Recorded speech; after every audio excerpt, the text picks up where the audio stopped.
On today's episode, we have Connection Code certified coach Bridgett Blood joining us today to talk about using the connection codes in a dating relationship from the beginning, before you even dive deeper into that relationship, and processing sexual joy and sexual loneliness in the dating world, even when you're not sexually active.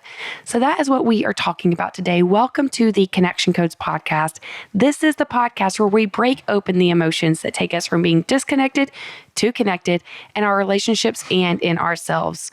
I am your host, Tierra Wages, and joining me is marriage and family therapist, clinical sexologist, Dr. Glenn Hill, and his incredible wife, Phyllis Hill. And together, they have founded the Connection Codes, which is the guide to human connection. And we're so glad you're here.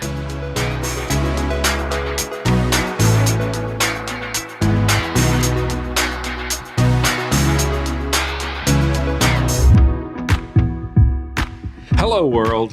Hi, friends. Well, we are so excited to have Bridgett on the show with us today. Yay. And I think we've been talking about this Blood. forever. Yes. So a lot of joy about that. And the topic today is connection codes and dating. Woohoo. And Bridgett is single, so she is bringing a really powerful perspective, because a lot of us that are on the show are already married, and we talk about the memories versus you're right in it. Yeah. So welcome and thank you. So glad to be here. And everybody wants to know at the beginning, do you have vampires in your ancestry? Oh, yes, multiple. Okay. So That's where the lineage of blood comes from. right. Everybody's dying to Bridgett know. Blood. I was trying to go, why are you talking about vampires? Well, that's obvious to me. Okay. I get that now. So does that mean, when we're coaching, you always say, if I have a vampire, I may need to consult. Yes. Yes. Must have to consult on my cases. Often. Yes. Thank you for bringing in the vampire. Hey. That's all our audience. They talked about vampires. Yeah. That is not what Well, they were today's dying to know that, episode like, is her last name about. is It's Blood. about dating, connection codes and dating. Hide in there somewhere. And one of the things that we love is to start now our episodes with the wheel. We used to end with the wheel, but we've been encouraged to start with the wheel because it is so powerful. And we would love it if you would do the wheel. Yay, today. I love it. Well, I'm going to start with joy. I mean, this has literally been from our first conversation almost 2 years ago now that I've been like, the whole world needs to know that connection codes and dating. So lots of joy about that. Lots of fear. This is really vulnerable to let the world into this story, but I'm passionate that connection codes can transform the way our generation dates with deeply connected experiences. Lonely. I think there's a lot of lonely of how do I take what I've learned in this space and apply it? And so just kind of trailblazing that space and learning with other single people of what it looks like to apply the principles of connection codes in this season of our life. Guilt that I've missed it in my dating experiences in the past of, I definitely know that men have experienced pain with me and before I knew these tools. Shame that I'm not perfect. I want it to be a quick, magic wand of we do a wheel and everything gets better. But also I know that connection is the goal, not perfection. Anger that there's a lot of people that don't have access to these tools.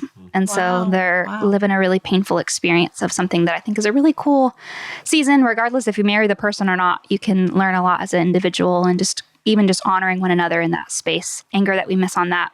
Hurt in, friendships that I process with of the like, oh, well, that's a lot to share, or that's a, different way to process that of the, oh, that's a lot going into a connection with someone to share. I'm like, well, I want to be authentic and I want to share who I authentically am and give people space to know the real me. And then probably just the sad of being in this space and the pain that can still take place here in this season of trying to figure it all out. And none of us know what we're doing, but we're trying the best that we can to show up authentically in connection. Wow. Thank you. That is amazing. So for the sake of our audience, and you already kind of said you have a story, and it is a vulnerable story. So thank you for being willing to be here and to share your story. Yeah, absolutely. Love it, love it. Yeah, I think for me, my journey with connection codes is interesting. When I first found connection codes, I was in a very serious relationship with someone that I thought I was going to marry. And so when that relationship ended, I felt flooded with shame of like, what did I do wrong that did I not do it right? Like, does connection codes not work? Like what's wrong with me? Processing all of those feelings. But after that season, I had 9 months of some pretty intense post-traumatic experiences of nocturnal panic attacks and severe TMJ pain. And my skin itched all over for months and months and months. It's like my body just couldn't process the grief of the loss of that relationship. And so I had the connection codes tools, like they were for me. I was texting my best friend throughout the day of like, ooh, fear about this. And we would go on walks and we'd do the wheel together of just really trying to help my body, especially through the nocturnal panic attacks, because that was very new for me. I had never experienced panic before. I literally thought the first couple of times that I had like food poisoning because I was so violently ill and I didn't know what was happening with my body. And so it kind of started out as this relationship tool, which then became a Bridgett Lifeline She Can't Function tool, which then became a Bridgett in Business tool, which then became, Bridgett in Friendship, and now Bridgett in a season of dating again. And so it's just I've been able to experience the power of connection codes in so many relationships that I'm really grateful for, that I don't know that I would have had if my core experience was just within the confines of a romantic relationship. Wow. So because we want to talk about, dating, tell us what you would say now that you really have learned about dating with the tools of the connection codes. I know one of the first conversations I think Glenn and I had, I asked him, I was like, are we supposed to stunt double on the first date? Like, are we actually supposed to like really show people who we are? Are we supposed to save the crazy for later? And your advice, I'm not sure if you remember, was you want to know within 30 minutes if you can be your authentic self with someone.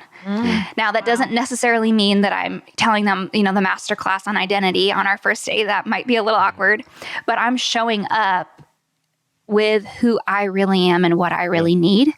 And so for me, that's looked like when, a lot of my experiences just in this age have been through online dating. So I meet a man online, we have a little bit of a connection. I go, okay, this feels good. Happy to go to coffee with you, or whatever that may be. And then I'm able to show up and say, hey, this is what I need for connection. And so I think when I first moved to Nashville, it was so overwhelming to me. The parking, the whole I grew up in really small towns, so I wasn't used to the whole like city nightlife. Like that was just all very flooding for me. And so to know in the beginning that a first date, I'm not going to want to do dinner and drinks on a first date. I'm going to want to do in the afternoon, a cup of coffee at a place where I feel comfortable parking, so that I can show up and actually feel like I can connect. And so there is kind of that little moment of like, ooh, this very kind man has invited me out to dinner, and I'm going to say, thank you so much. I feel so much joy that you asked. It would create a lot of safety for me if we started with coffee. Happy to do that. But I've been so trained, especially of like, oh, well, this guy reached out to you. Like, you kind of just have to go with it, or what happens if you say that and he doesn't want to go on a date with you anymore? It's like, well, that's really good information for me to have. If me asking for safety is a problem, then I want to know that now. And so I've had really great experiences with men where, showing up authentically has created more safety and connection as we've pursued connection. And then I definitely have had experiences where I've shown up authentically and they are not able to match that experience. And so I'm really glad, because then I wasn't in a situation that I didn't want to be in later, because I kind of followed my own energy in that space. Yeah, and sorry. Oh, no, I was just thinking how crazy that is. Like, even the idea, you said stunt double a minute ago.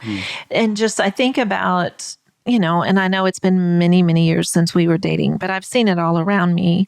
So it's not like we did it wrong and everybody's got it right now. But that idea is that you want to impress the person. And we do hear this from married people who say, like, where did that person go that day I was dating? Like, because a lot of people say I got tricked. Yeah, like I got tricked because, never again do you make that kind of effort. You were so romantic when we were dating, and you're not at all anymore. And it is the stunt double that we really do encourage. Like, we almost go, just make sure, don't even talk about all these things, whatever the things are, because you don't want him to run away. Like, or, don't show up, with blue jeans, make sure you wear a dress or something. I mean, there's this kind of society says a thing that is really pushing you to be a stunt double instead of going, I actually want to be my authentic self,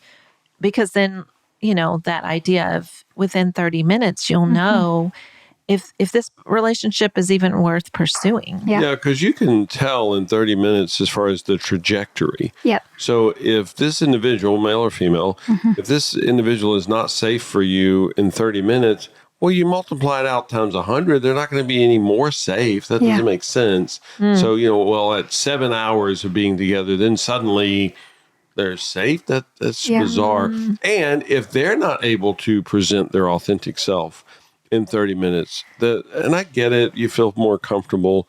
But if what I've seen happen over and over and over again is that the individual's not authentic at all, that's not going to change. They actually learn, and we love watching Hallmark movies. We're not recommending them, just saying we do it. It's a confession, not a recommendation. At Christmas. But the vast majority of them, part of it is that one of them is hiding a secret, and then they have this big, and I know they're just movies, but then they have the big reveal, where the other one either finds out or finally the person confesses. Well, if they'd just been authentic from the beginning, they wouldn't have that. Unfortunately, in Hallmark movies, it always works out. Thank goodness. You can debate whether or not that's good or bad, but because the reality is usually it wouldn't, because the person feels so betrayed because the other was not authentic, was not their real self. So I would just suggest, and again, I get it. It can be awkward. It can be clunky. But if the individual is not able to be safe for you in 30 minutes, they won't be safe for you in 30 days or 30 weeks or 30 months. And I always tell people, it's not like you're showing up on the first date and sharing your social security number. Right. Like it's very, for me, what it actually looks like is including core emotion words in my language. Yep. So of like, oh my gosh, so much shitty boo to you. Definitely feeling a little bit of fear, a little bit of nervous. I haven't done this in a while. Or, what happened how was your week? It's like, oh, it was great. I had, a really lonely experience at work. I kind of had a misconnection with a coworker that we had to process through, but we ended up connecting. So it's not like I'm telling them, oh, let me tell you all my deep, dark secrets, like the most intimate parts of my life. But I am sharing enough of like, this is who I really am. This is a real human experience. And I think that is really true of like, even if they haven't done a master class or watched the podcast, like there's the character of a connection coder that says, even if it's clunky, even if it's not the same, what happens like for you to experience, they're still showing up with that character that says, I want to come closer to you. And I also want to share my experience without the like, I can't believe you would feel guilt about that. Or, and I can say like, ooh, wow, like that was a little painful for me. I'm just hoping to share, my experience without feedback or, oh, I actually am looking for feedback. Do you have any insight? I know that you're a tech person and I have this tech problem with my podcast or, those types of situations. And so I do think it's important when we talk about being your authentic self, you're not necessarily like showing up, dumping your whole life on somebody. You're just really being present of what does it look like to live a core emotion wheel lifestyle in front of someone that can be fun and sexy and safe and all of that experience within that first couple of connections. Yeah. Something you said a little bit ago was just like you were saying, I wish I could have worded it the way you used. You'll have to help me, but you feel safer or more comfortable with having coffee first. So, but you're in tune with what you need. Yeah. So I think that is a core problem that a lot of us don't know what we need. Yep. And we want the other person to be comfortable. So if they're inviting us to whatever, we're thinking we have to say yes to that, even if we are going to be uncomfortable. So speak to that a little bit as far as how to even do that or tune into that. Because I imagine, especially in dating scenarios, someone may go, hey, I've got tickets to a ball game. Will you go to the ball game with me?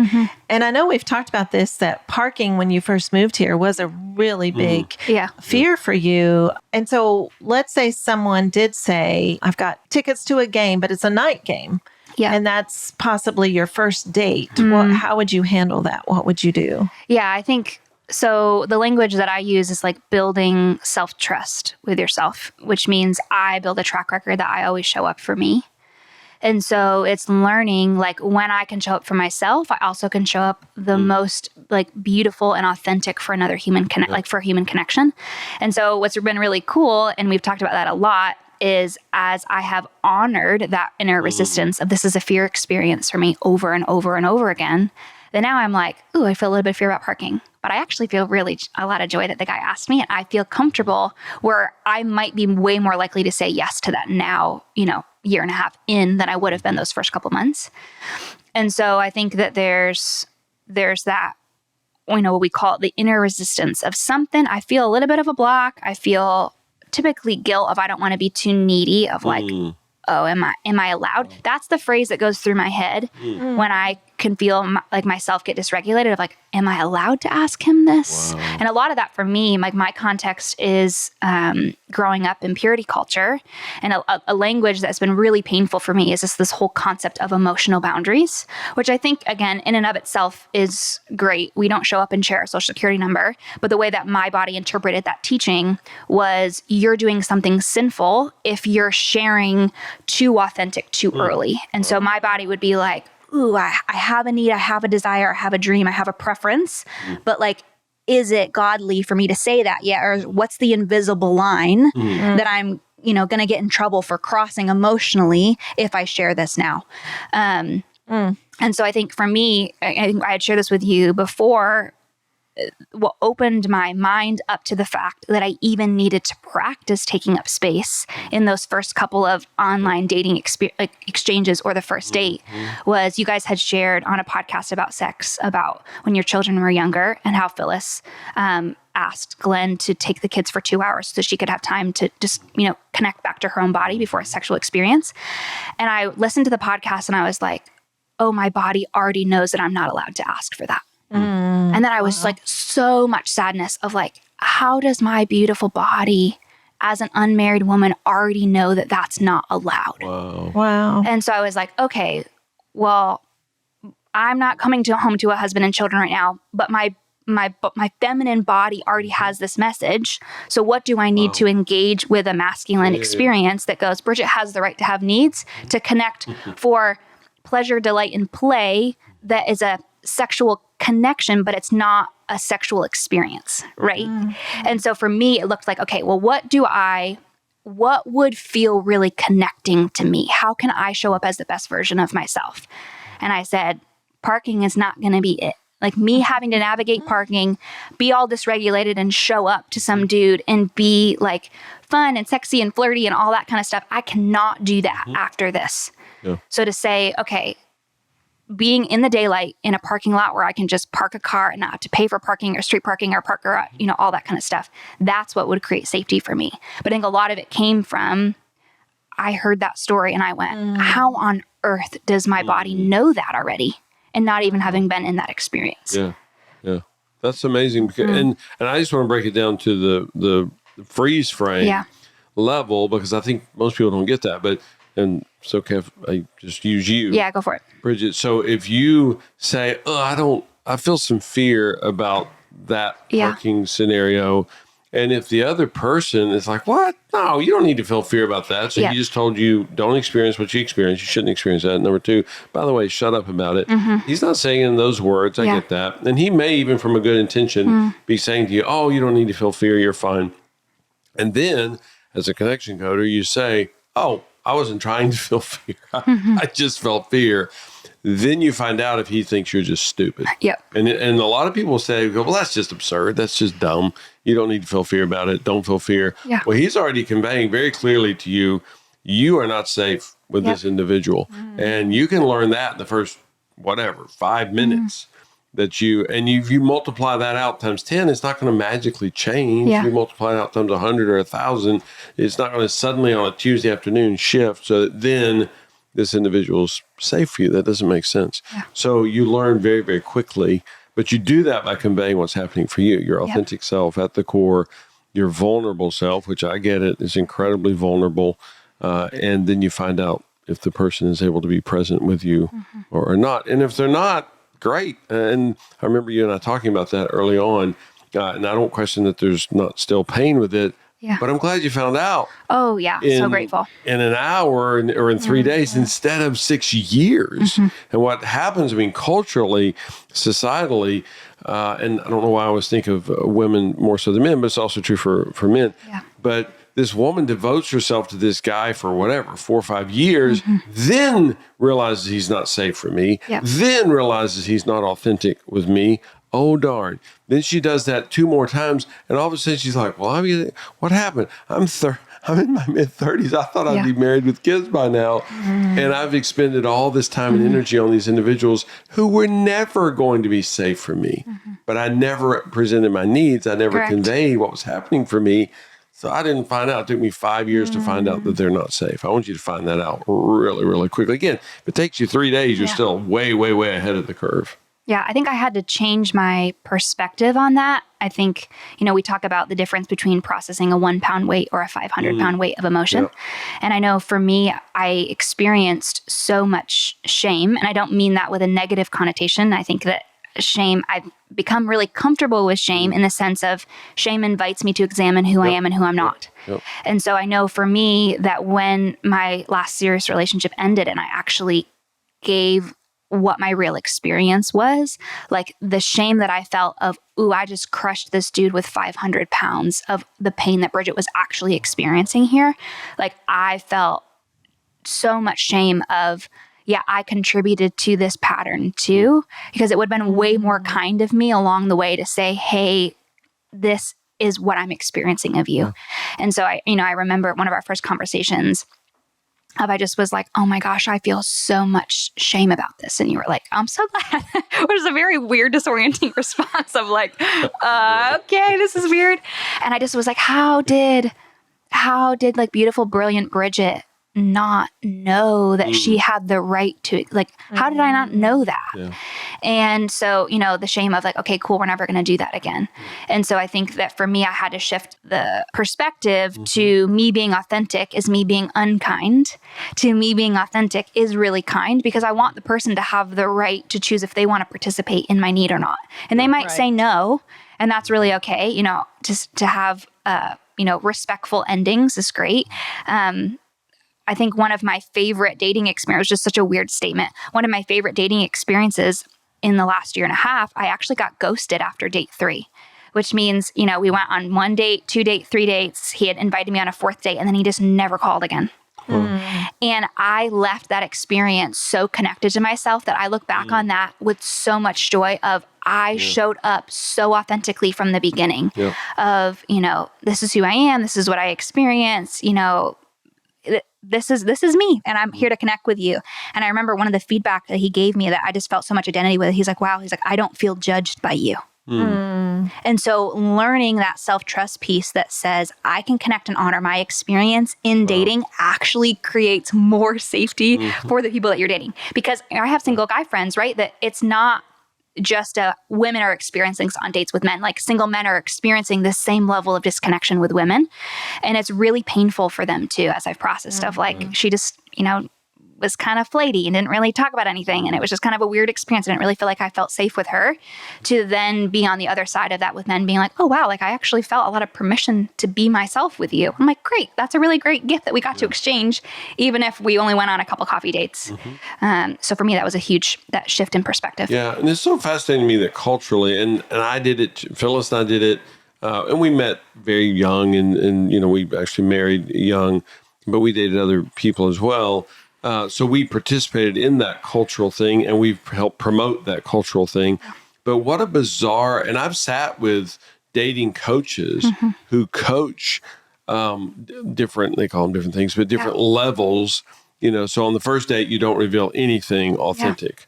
And I'm like, as a culture, we're literally training people to be authentic. And it was such a bizarre thing. Everything within us, our humanness, craves to present authentically and to see the other authentically. And we're literally insisting, and you said something about, I don't want to misquote you, but you're just talking about, how in the heck did you end up there? You were told that. Yeah. Probably 100,000 times or more. And, I always use the example with clients, if I held this up and I said, what do you think this is? And you said a phone. I said, no, actually it's a kangaroo.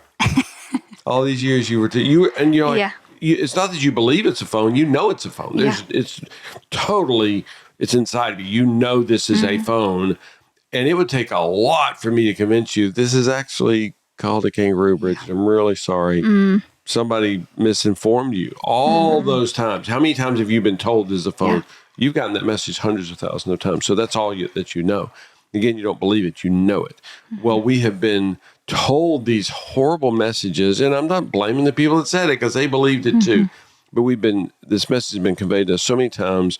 Bridgett, you are not, and I think especially as a woman, even more so, you're not allowed to take up space. You're not allowed to exist. You're supposed to just yield, bend something to the other. And you've been told that, who knows, 100,000 times or more. So you don't believe that because you're an idiot. You don't believe that because, well, she's a little slow. She's kind of dense. She doesn't figure things out. No, she's intelligent. That's the reason that she got so knocked off course. Yeah. Because she believed what people told her. And again, it permeates all of society. And it is a big shift to get people back to authenticity, even though it should be automatic, natural, but it's really not because we've missed it so badly for so long. Well, and I'm just thinking about that idea of knowing yourself, knowing what your needs are. And, I know a lot of people get to that point of going, I don't know. Yeah. And it is to think about that even in dating where you go, I don't want to live alone anymore. Yeah. I really do want to be married. You're trying to play by society's rules in the dating scene.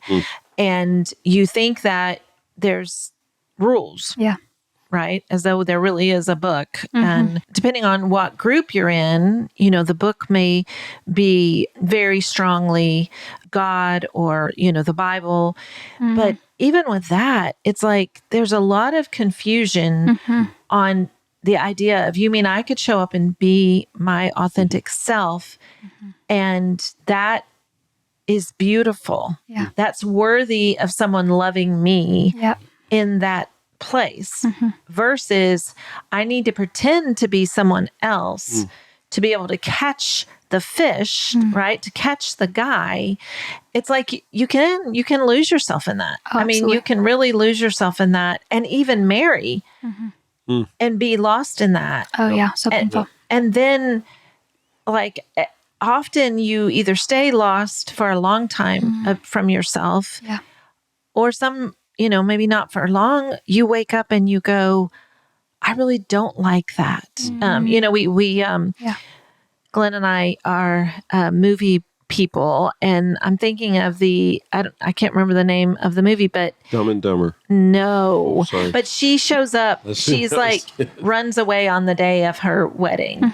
It's, Runaway Bride. Is it Runaway Bride? Julia With the Roberts. scrambled eggs. It's a whole scrambled eggs thing, Yeah. right? Right. Like she likes whatever he likes. So if he likes eggs this way, then she likes them that way. And, I know it's just a silly movie, rom-com. But very real. Very real and a really powerful message that we give a society. Like even the fact that that's a movie, Yep. you know what I mean? Like that's not it's like, oh yeah, like we do date that way. We show up and, we now are driving a truck because he likes trucks or whatever. Like we don't understand how damaging that is to ourselves and to that relationship. Yeah. And I think that having the connection codes tools kind of teaches you how to tune into yourself. Absolutely. It starts with yourself. And to be able to learn that, to be able to go, okay, and we do ask this of people when we are in sessions, like, how does that feel in your body? Like, how does that manifest itself? Yep. And it's always surprising to me how we always get an answer to that question. I'm always surprised that someone will go, oh, that's in my gut. Yep. I feel that in my gut. Or, oh, I feel it in the back of my neck. Or I feel it in my chest. Yep. And I'm like, okay, so you do know what that feels like.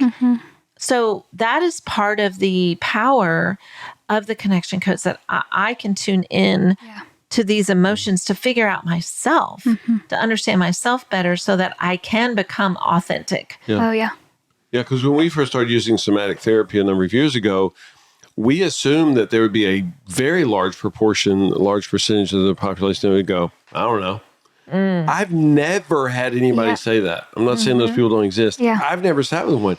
Every time we ask people, so what happens in your body with that? they always know, which says to me, oh my gosh, this has been happening, pick a number, for 3 years for them, for 10 years for them. And they've just ignored it. They've just pushed it aside. So all this time, and the very distinct ethical theory is that has physiological effects. And so now this person is living with this chronic pain, and we're like, we don't understand how this happened. It's the darndest thing. Must be some genetic. No, they have been dealing with stress in their neck for 3 years. That's the reason they can barely walk anymore. Not because they have this mysterious disease from Eastern Timbuktu. No, it's their body saying, hey, pay attention here. There's a problem. The message of pain is there's a problem. And we deny it, we ignore it, we resist it, step around it, whatever. And so we don't get the message. And then we treat the symptom. Like, oh, I need some pain pills. That's the problem with all those meds is they work. So you take some pain pills. Look, I don't feel the pain anymore. You were supposed to feel the pain. The check engine light. Look, I poked it out with a screwdriver. The check engine light's not shining anymore. Wait, that wasn't a win. That was a loss. The check engine light was supposed to be telling you something, or it was telling you something, and you just shut down the light. And you're like, we did it. The light's not telling me the message anymore. That's not a win. That's actually a loss. Wow. I think back to just my own upbringing, my childhood. I believe that with the help of my parents, the way they parented me, it was to not have needs and to serve everyone else, to be a servant and take care of everyone else's needs, but don't have any of your own. And so definitely by the time I met Glenn, I was very quiet, and I just was observing other people's needs. And so I definitely did not show up even knowing myself. Like, I don't know that I was stunt doubling. I just didn't even know how to express my needs or my comfort. And, we've shared this pretty openly on the podcast, but Glenn was just bigger than life. He was the life of the party. He was the party. He was, there was many things that drew me to that. I was the polar opposite. I was extremely quiet, but it was so easy for me to just be absorbed by him. And I'd never questioned that. I never questioned any of that. And, it is, you think, wow, so much damage is done in your marriage if you don't know yourself during the dating years, if you don't even know that. And it wasn't that I was, again, lying. It was, I just didn't even know. And I didn't know that I was allowed to have needs or to show up in that space. And I think the reckoning of giving myself permission is so somatically a mess. Like, my body feels so terrified to fully take up space. And that's why, like, one of my biggest pieces of advice is, like, please do not date alone. Like, don't date by yourself, include other people. And I mean, those are really vulnerable conversations to have, of like calling up a friend and saying like, hey, I feel so much guilt about this. He asked me to, go on this date. I'm not really sure that I want to. Or they're like, oh my gosh, I'm flooded with sexual joy. This feels like so excitement. Like, I'm going to cancel all my other plans. It's like, okay, wait a second. Like, let's follow that joy to the end. Like, maybe we should, keep our commitment to our girlfriends and then process. And so I think there's this space of, we need partners in helping us kind of hold a mirror to be like, hey, what's really happening for you here? Because I mean, there's been situations I've processed with you, Phyllis, of like, oh, nope, I'm out, I'm done. And you're like, hey, tell me what's happening for you. How did he regard you? It's like, was he kind? Did he listen? Like, yes. It's like, but my body's saying I have to run away now. I'm not safe. And you're like, okay, it's like, what would happen if you did feel safe? And it's like, well, he would regard me and he would be kind. Well, okay. So it's like, I think so much of it is giving your, as you're learning connection codes and as you're being connected to, like, I know probably for a lot of single people, you heard about connection codes through a married couple. And so I think even reaching out for connection of like, hey, what does it look like for me to have a partner in my experience of romance without another permanent partner right now, to say, hey, can I text you before a date when I'm feeling really flooded? Like I have, girlfriends where I'll text before a date and I'll be like, I'll just wheel it. Right. And then, after a date, I'm calling and saying, I felt really good about this. This didn't feel good to me. Or, hey, I pursued this that way and it went differently. So I think, not dating alone is super, super important. And then giving yourself grace of there's not a magic wand to this. Like it will probably feel really scary for a while to be your authentic self because we've been programmed that you can't be that way. And so it's, both sides, the male and the female, of like, oh, wow, am I really going to let her see me? Right. Because I think that, as I've processed with male friends of like, well, how am I supposed to show up and tell her I'm afraid of like, am I doing the right thing? Like all these things. It's like, no, that actually creates a ton of safety for me to know that you're human. Like I want to come closer to you. I want to be more vulnerable and open with you when I know that you can be authentic in who you are. Yeah. I was going to say there's a movie Hitch with Will Smith. I forget who else is in it, but that all of his dating coaching, and I know it's a movie, but at the end, all of the things that actually worked for the connection for this couple were the things that Will Smith had not coached him in. And, the female lead in the movie was so excited about the authentic. Yeah. What's his name? Kevin James, I think it is. That she liked the authentic Kevin James. Of course, Will Smith, as the expert, is over here going, what? He spilled mustard on his shirt? That's horrible. She's like, oh my gosh, no, I just felt so comfortable with him when he spilled mustard. And it's true. We love authenticity. We're coded for that. We're hardwired for that from birth. But that seems to be the worst idea. It's like, oh my goodness, don't do that. It's like, no, just chill. And if we could, magic wand, if we could erase everybody's preconceptions, misconceptions, miseducation, well, then everybody would be a connection coder, and then we'd all be functioning in our authentic, real self. Then you don't have to sort through anything. We just present authentically, and that's what works. Yeah, I always say, when we think about, because it feels so heightened, right? Like I said, like we have all these body memories of like, I'm not allowed to take up space. I'm not allowed to have my needs met. And so, as I process with my friends, it's like, hey, the worst thing that happens is you miss with the person, right? And so I say, whoever I'm on a date with, hey, I feel a little bit of fear that I'm coming across as needy, right? The worst thing that happens is I mess with him. You'd be like, oh, shoot, like really sad that that's your experience. I'm actually really enjoying time with you. And you go, oh, great. Okay. The best thing that happens is you share that. And he goes, why would you even think that? Like, that's really silly for you to say that, or whatever it is. And I know that this person isn't safe. And we talked about that a little bit beforehand, but I had an experience where I was talking to someone a little bit and had set up a date. And then as the texting kind of went on for a couple of days, I started to not feel peace in my body. Like something about this feels funny to me.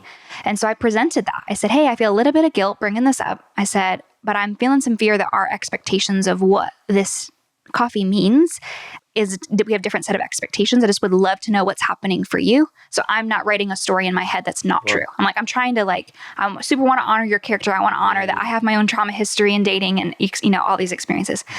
And the response I got back was so disregarding of like, you're not even coming to this, this city to see me. You're going to be on dates with other men. And like this huge, big response of like, you're the one that said coffee is casual. And I was like, and I literally responded. I said, thank you for sharing that with me. We obviously have communication styles that are very different. I would like to cancel our date. Best of luck to you on your dating journey.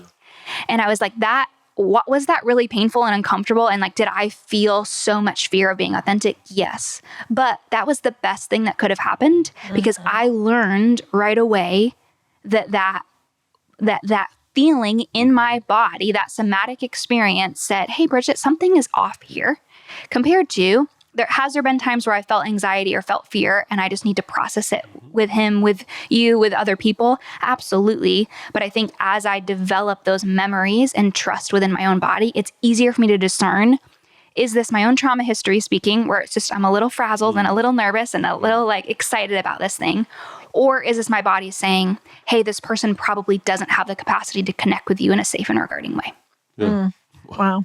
So I want to make sure before we run out of time. Yeah. Because you've said this term a few times. Okay. You have said the term sexual joy Oh, yeah. a few times. Yeah. And I know that's probably a podcast all of its own. This will be a 3.5-hour podcast. Yes. But as a single woman, I just don't want to leave our listeners thinking that you are looking to be sexually active. Yeah.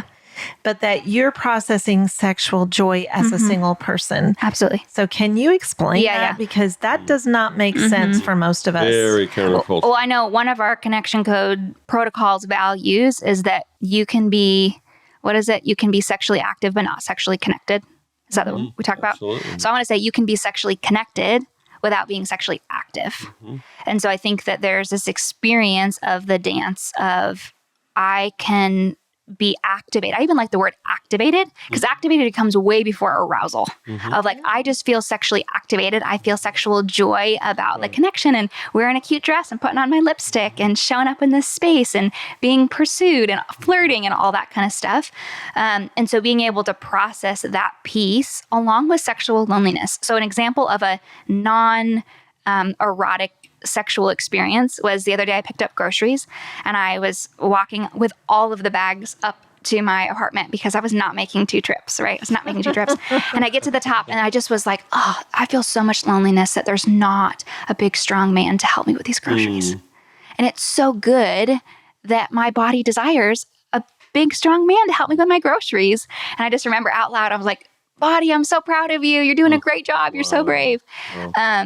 And so I think that there's the beautiful gift of what Connection Codes in the Late Night Masterclass has brought to me as a single person is way, way before I'm introducing anything sensual or sexual, a handhold, a kiss, whatever it is. And as your relationship progresses with sexual connection in accordance with your own sexual ethic, I think that it becomes more applicable. But I want to have sexual self-trust where as soon as my body's starting getting activated with sexual joy or sexual loneliness, I'm showing up for Bridgett in that need. Because that's what's going to create dynamic sexual connection with a partner is when Bridgett knows, hey, when a man does this, when we share this type of experience, I already know that I'm advocating and that I have the right to advocate for what I need. And that actually brings him closer in connection to me as we go. And so, yeah, I think that's a whole other podcast for another conversation. But I think it's really important to know, like, as you are developing, I use the term sexual self-trust, means I'm just regarding my own experience with sexual joy and sexual loneliness, regardless if it's followed up with a sexual activity or experience. Well, I love that you even said that you have watched the late night because I am amazed how often, especially when we're on the road and we're traveling and we meet tons and tons of people, that so many are like, oh, I'm dating or we're engaged, but I know we shouldn't watch that till we're married. Sad. Yeah. And it's really sad to me because I'm thinking singles, first of all, most singles know so much more, but we do come from even especially a faith-based background where it's like, if you're exposed to the information, that's going to lead you to do it. Instead of realizing that is not true. It's the education that actually makes us really intelligent and it helps us to do the very thing you're talking about is tuning in to be able to go, yes, I'm experiencing sexual joy. When I wear this dress or sexual loneliness, like there's a lot of that where if you're denying that, that is super unhealthy. And it sets you up to be super unhealthy when you're married because you've denied it, blocked it, denied it, blocked it, denied it, blocked it. And then you go, okay, now that I'm married, I can turn all that back on. It doesn't work that way. And yes, that is definitely a podcast for another day. But oh my word, so much joy to have you with us. I know this has been on your heart forever. And if you're listening and you're single and you're going, okay, what is Connection Codes doing for singles? We hear you. And we are really, really open and want to create more space for singles in the Connection Codes. We love your ideas, your suggestions, your emails. We are trying to not embark on too many new things all at the same time because then you don't do them well.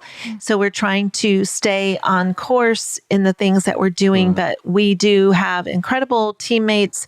Bridgett is one of our Connection Codes certified coaches and does a phenomenal job as a coach. And she's very passionate about this topic of being a connection coder single person. So, and if you are listening and you're not single, but you've got a bunch of single friends, please share today's episode. We want to spread the word that Connection Codes is not just for married people.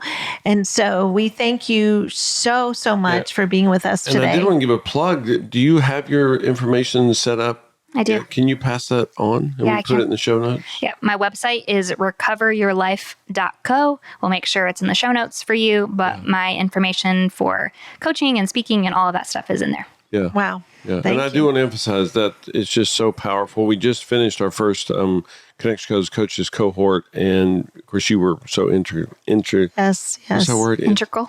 Thank you very much. That's what I meant. With that, and we hear from so many people just how powerful you are and what a benefit you've been to them. So seriously, reach out and make that happen immediately, because we all need coaching. Everybody does. You need the Foundations Masterclass. If you haven't done it, do it. Invest in yourself. You deserve it. And you need that to just know how to function as a human. It's amazing to me how we've gotten knocked off course so much. So I already said the key words, so that's just horrible because I have to repeat them now, because we want you to know that you need this. You deserve this. Let's do this.